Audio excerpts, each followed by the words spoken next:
Hello, my name is Raven and I'm 37 years old. The most insane thing in my life happened a few months ago, and I decided I wanted to speak up about it here. Let me start this story by telling you a little more about myself. Both my parents had passed away when I was really young, and I had no other qualified relatives to take care of me. So I got tossed around in the foster system a lot. We stayed with a lot of families until I eventually turned 18 and started living on my own. I have no other siblings, and I'm pretty much my own family.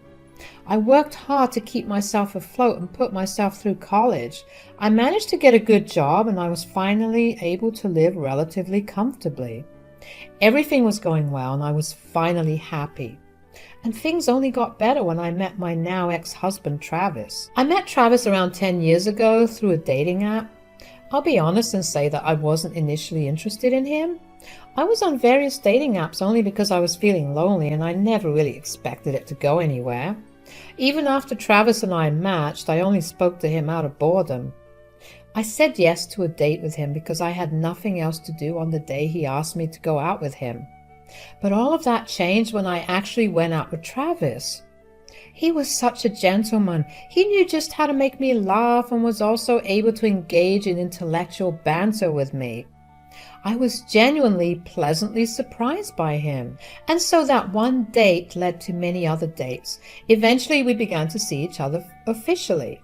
We dated for around a year before I asked Travis if there was any way for me to meet his family. I just figured that it was the natural next step in a good relationship. However, Travis told me that I wouldn't be able to do that.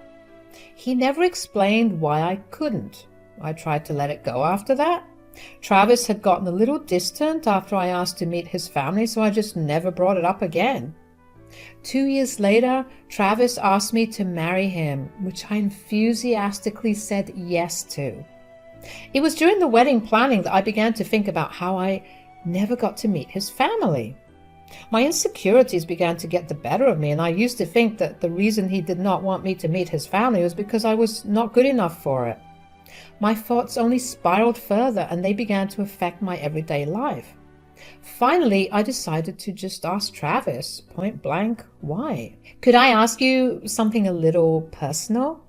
Yeah, sure. What is it? Why is it that I haven't met any of your family? Well, I don't have one. You don't? I mean, my dad passed away around 10 years ago, and my mom. Oh my God, I'm really sorry about your dad. I hope your mom's all right. My mom's fine, I guess. You guess? Do you not speak with her anymore? I don't. Do you mind telling me why? You don't have to if you don't want. No. We're going to get married soon, and this is something that you should know. My mom and I got into a huge fight a few years ago. About what? Well, I don't remember, as it was quite a long while ago. But she kept meddling in my life, and I was tired of it. She believed that she always had a higher moral ground and kept criticizing everything I did. I got tired of it, and when I called her out, she called me a disgrace to the family, so... Oh no, I'm so sorry that you had to go through that. It's all right. It was hard to deal with at first, but then I got used to it. Now I'm in a way better place, and I'm with someone who actually appreciates me. That I do. But do you think you'd maybe want to reconcile with her because it has been a good few years, and like you said, you're in a better place now? She must have also changed. Absolutely not. Only I know what kind of negativity she brought with her, and I don't want her to be a part of my big day. If she reaches out to you, just ignore it, okay? All right, honey, whatever you want. I'll do it as long as you're happy. I was obviously disappointed that Travis wanted nothing to do with his only family. Maybe it was because of my past, but it made me sad to see how he was willing to throw away his only family. I struggled to grapple with his answer, but thankfully, just a few days after that conversation, Travis had to go on a business trip. I took that time to come to terms with the fact that our wedding was not going to have any family, and that was probably how we were going to live for the rest of our lives. A few months later, we had a pretty small wedding ceremony with only our closest friends present. Over the next 2 years, both of us focused on our careers and spending time together. We did really well in our careers and got pretty good jobs. With the good money we earned, we traveled together to a lot of places. We had a lot of fun in those 2 years, and it was around the end of the second year that we began talking about having kids. Now, I wasn't the biggest fan of having kids, keeping in mind my background. If something were to happen to me, there would be no one to take my child in. As for Travis's side, I knew nothing about his mother, so I didn't even know if she was capable of taking care of a child in case something happened. Travis, on the other hand, was adamant about having a child. It was apparently his big dream to have a child. We talked about it for months before I finally gave in. We decided that it would be smart for me to quit my job, and we started trying for a child. However, we encountered a lot of difficulty. We went a full year before I finally conceived our son. The birth of our son was truly the happiest moment of my life. Travis was an amazing father. He devoted all his time to taking care of our son and even did his share of the chores that didn't involve our son. I was living on cloud 9. I didn't think that my life would get that good, and I guess I was kind of true. When my son was 3 years old, I got a call from an unknown number. Hello? Hi, this is Pamela, Travis's mother. Oh, hello, how are you? It's so nice to hear from you. Oh, I'm good. When will you be getting here? I was supposed to come over? Well, Travis dropped your kid off here and I wanted to know when you'd come. When did Travis do that? Look, I don't know, but you need to come pick up your daughter. I have places to go to, and I cannot keep being your free babysitter. My daughter? I don't have a daughter. I only have a son. What? Wait, how did you even get my number? Well, Travis dropped his kid off here and gave me a note with a number on it. I called and you picked up. Why would he give you my number, and whose kid is he making you watch over? I would also like to know. How long have you been watching over this child? About 4 months or so. 4 months? And he never gave you any other number to contact during those months? Well, I never had to go out during his work hours. He seemed to be in a hurry, and he just gave me a paper which had a number on it to call if he didn't make it back in time today. Okay, well, I'm afraid I can't really come over and pick up the child because, well, for obvious reasons. But could you do me a favor and not mention anything to Travis? I want to talk to him about this myself. Of course, I won't mention a thing. I need answers for this myself. I was confused beyond belief. A part of me hoped desperately that it was just a spam call. But why would the caller know my husband's name? I tried to call Travis, but he never picked up the phone. I wanted my answers as fast as I could get them, but Travis never picked up the phone. With various household chores, because I knew that if I sat idle until Travis got back home, my mind would spiral into the worst case scenarios, which would only make me feel worse. But eventually I had to sit myself down. I needed to compose myself for whatever the truth was. As I waited for Travis to come back, I began to wonder if Travis had been behaving weirdly. I remembered briefly how Travis had behaved a little differently right before our wedding, but I dismissed that. Then I remembered how Travis always seemed to have odd working hours, as in he would come home really late on random days of the week. But that couldn't have meant anything. Everything that I tried to mark as suspicious never seemed suspicious to me at that time. Finally, when Travis got home, I talked to him about his mother's call. So, your mother called me today. My mother? How'd she get your number? You gave it to her. I did? Yes, when you went to drop off your daughter. Oh. Do you mind explaining to me what the hell is going on here? I don't want to. Well, I want you to. I'm really tired, and I just want to sleep. Could you please just drop it for tonight? We'll talk about it tomorrow, okay? So you'd rather this eat me up than tell me what's going on? It's a huge thing, and I want us to be fully rested before I tell you anything.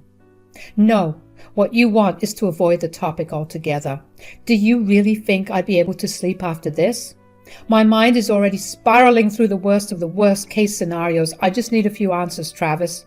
Just give them to me. I'm afraid I can't do that so easily. Just believe me that it's a big thing, but I'm too tired to talk about it. If you don't tell me now, I will do my own digging and find things out for myself. I doubt you'll be able to find anything. Just go to sleep and we'll discuss this tomorrow. Good night. I was shaking with anger. So there was something that Travis refused to tell me about. He knew just how I felt about keeping secrets, and he still insisted on doing it because he was uncomfortable with sharing. I tried to prod him some more for answers, but he refused to give them to me. Instead, he went to sleep. That entire night, I tossed and turned in bed. Every situation that hadn't seemed suspicious before now became suspicious. Even harmless things like Travis insisting on going grocery shopping made me think that it was just a way for him to cheat on me with someone. If that really was his kid that Pamela was watching, then when did he cheat on me? I remember finally falling asleep just as the sun was rising. I woke up about 2 hours later to my son asking for breakfast. As I got my son his breakfast, my mind began reeling with questions once again. I knew that Travis would not give me the answers I needed unless I approached him with something that would push him to tell me the truth. And there was only one person who knew something more than I did: Pamela. I plucked up the courage to call her and prayed that she answered the call. My heart raced, but I steadied myself because I knew that what I was doing was important for my son and me. Hello, Pamela. This is Raven here, the woman you called yesterday. Oh, yes. Hello, Raven. Did you happen to find out anything? Actually, no. I tried to confront Travis about it, but he shut it down really fast. Oh, my. Travis has always been one to avoid confrontation of any sort. Do you need me to talk to him about it? No, I'd much rather find out about it from him. But I was wondering if you could tell me why the both of you had a falling out all those years ago that led to both of you not talking for years. Not talking for years? We only didn't speak for a few months after that fight. Wait, so you've been in contact all this time? Yes, of course we have. Then why didn't Travis want you at our wedding? You had a wedding? Travis told me that he had eloped. What the hell? Something is really, really wrong here. Maybe this is why he never let me see you. What do you mean? Whenever I asked to meet you, he'd always come up with excuses for why I can't. Like you were busy with work or you went to visit family, and sometimes it was even that the both of you had a huge fight and weren't talking. We've never fought that big, ever. I can assure you of that much. Yeah, well, all those lies made me think that you weren't necessarily the best person, so I just stopped asking to meet you. Travis told me that you were always moral policing him, which was why he cut you out. And I never attempted to contact you because Travis told me he wanted nothing to do with you, considering all you ever did was bring negativity around wherever you went. Wow, that's hurtful. I'm so sorry. No, you had nothing to do with this. We just got too caught up in Travis's lies. Yes, but if you don't mind me circling back to my first question, what was your big fight about? Oh, I caught him cheating on his then-girlfriend of 5 years. I was upset with him about it, and I told his girlfriend. That obviously led to the end of their relationship, and he lashed out at me for it. He claimed I was interfering with his life. Wow, that was not what I was expecting. Do you think he's cheating on me now? I have no idea, sweetie, but I wouldn't put it past him considering what he did before. All right, I'll get to the bottom of this. Hey, if you need any help whatsoever, feel free to reach out to me. My doors will always be open to you and my grandson. Thank you so much. I couldn't believe anything that I had found out. My entire marriage, no, my entire relationship had been built on lies. Why had Travis felt the need to lie so much to me? Did I do something that made him do that? I couldn't wrap my head around why he went to so many lengths to lie, not only to me, but to his own mother. He painted both of us in a negative light to each other and ensured that we didn't like each other so we wouldn't communicate. I spent the entire day just ruminating over my newfound information. I went through his things to see if there were any traces of his lies that I may have overlooked, but I found nothing. The kid that Pamela was talking about was definitely his, considering he had been bringing her over for months. Who did he have another kid with? When did he have another kid? I couldn't recall a single moment that he had to actually cheat on me. The longer I sat with the new information, the angrier I got. How could Travis have put our son in such a position? He had another child, and now our son would have to go through his life knowing that his dad was a cheater. I knew for a fact that I didn't want to stay with Travis if he did cheat on me. I only had doubts about the child being a product of a love affair because I had gone on the internet to research other ways a child could be his. Turns out there are a lot of stories of people getting contacted by their biological kids who they had no idea of their existence at all because they had donated to a sperm bank. I hoped that was how this child came to be because that was the only thing allowing me to keep a cool head. When Travis got back home that evening, I confronted him again. I spoke to your mother again. Why are you doing this? I told her not to speak to you. Because I want my answers. Do you not trust me when I say that I will tell you in due time? No, because from how I see it, you've been avoiding me because you don't want to talk about it. That's not true.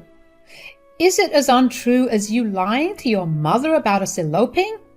How did you, or is it as untrue as you telling me that your mother was moral policing you when all she did was expose you cheating on your long-term girlfriend? Look, I can explain. You better do it quick because let me tell you, I'm getting sick and tired of these lies. Okay, fine. Remember when I had a business trip a few short months before we got married? Yes. Well, I ended up going to a pub with my colleagues after a big meeting and I met someone there. One thing led to another and a few months before we got married? Really? I know, I'm sorry. I felt really bad about it, I swear. But not bad enough to come clean to me about it. How could I? I would have lost you. And you think this won't make me leave? You didn't think that lying to me for so long was going to make me leave? I didn't ever expect you to find out. I made a stupid mistake when I handed my mom your phone number. You really are a disgusting person. Who even was that child? The woman I slept with ended up getting pregnant. I initially wanted nothing to do with the child, but after our struggles to have a child of our own, I went back to her and asked her if I could be a part of the child's life. Wow. That's so... wow. I have no words for you. I promise that I'm still being faithful to you. I'm only involved in the child's life, and I have nothing to do with the mother. The mother allows me 2 days a week, and when I'm at work, I ask my mom to babysit. I have nothing to say to you. I'm going to just go away for a little while. Please don't leave me. I promise to always be open and honest with you from now on. I can't trust that promise, and I can't trust you. You were dishonest with me in the worst way possible, and I want nothing to do with you from now on. You can't leave me. What about our son? I am leaving you, and I'm taking my son with me. You should have thought things through before lying to everyone in your life. Goodbye. I was crushed and angry. I couldn't believe that Travis had gotten married to me, knowing that he had cheated on me. I would never have married him if I knew. I love my son, but I never wanted him to be caught in the middle of something this big. There was only one thing I ever wanted for my future children, and that was for them to have 2 loving parents with them at all times. Travis knew about it and still went through with his lies. I had already packed my sons and my things and had them loaded up in the car. I took my son's hand and left the house. Travis was yelling for me to come back. He even came up to the car with tears rolling down his face, begging me to not leave him. I was done with him. I drove to Pamela's place because she opened her doors to me. I had talked to her once more before confronting Travis again, and she was more than happy to help me out. Pamela really helped me out during the whole process. She was there for me like a mother would be for her daughter. I spent many, many nights crying, and she was there to comfort me. I don't know how, but Travis figured that I was there and tried on multiple occasions to come over and talk to me, but Pamela made sure he didn't even get to enter the house. After that, Pamela helped me find a good divorce lawyer who also helped me fight for child custody. Travis contested the divorce because he wanted any excuse he could get to talk to me. I didn't let that happen, and instead asked my lawyer to communicate everything. Needless to say, Travis's case did not look so good in front of a judge. Not only did he have to pay me alimony, but he also had to pay child support. As for the custody of our child, he got 2 weekends a month. I'm not happy with it, but I also don't want my son completely cut off from his father. I will tell him the truth when he's older, and then he can make a decision for himself.